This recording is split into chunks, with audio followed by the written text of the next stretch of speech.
আমাদের আপনার কাছে, আমরা আপনার কাছে কিছুই চাই না। কবিরা কিছুই চায় না, কবিরা মানুষের অধিকার চায়। কবিরা মানুষের ভালোবাসার জন্য কবিতা লেখে। কবিরা মনে করে পৃথিবীর শ্রেষ্ঠ সম্পদ মানুষের ভালোবাসা।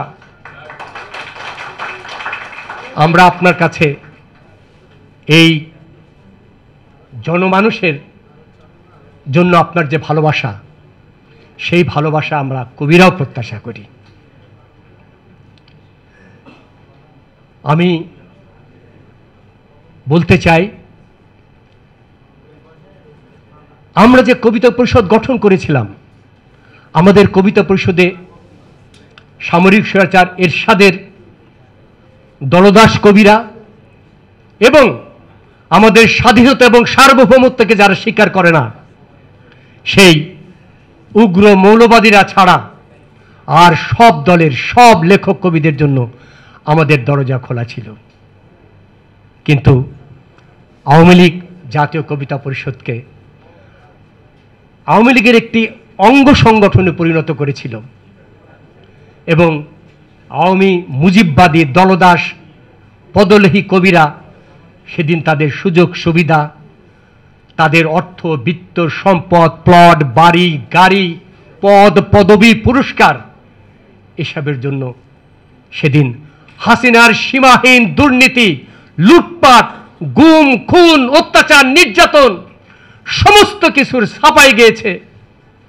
এমনকি 24-এর যে জুলাই গণ অভ্যুত্থান, সেই অভ্যুত্থানে নির্বিচারে নারী, শিশু, ছাত্র, জনতা, শ্রমিক, কৃষক, সাধারণ মানুষকে যে পাখির মতো গুলি করে হত্যা করা হয়েছে, তার বিরুদ্ধে তারা টু শব্দটিও করেনি। আমরা ধিক্কার জানাই, আমরা ঘৃণা জানাই সেই সব দলদাস কবিদের। তারা আজকে কোথায়? তারা আজকে গা ঢাকা দিয়েছে, তারা আজকে পালিয়ে বেড়াচ্ছে। কিন্তু মাননীয় প্রধানমন্ত্রী, প্রধান অতিথি, তারা চুপ করে নেই। তারা নানাভাবে নানা জায়গায় ষড়যন্ত্র করছে, চক্রান্ত করছে।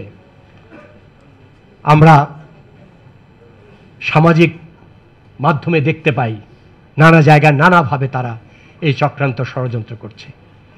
আমরা তাদের এই চক্রান্ত ষড়যন্ত্র রুখে দিতে চাই। হাসিনার পতনের পরে জাতীয় কবিতা পরিষদ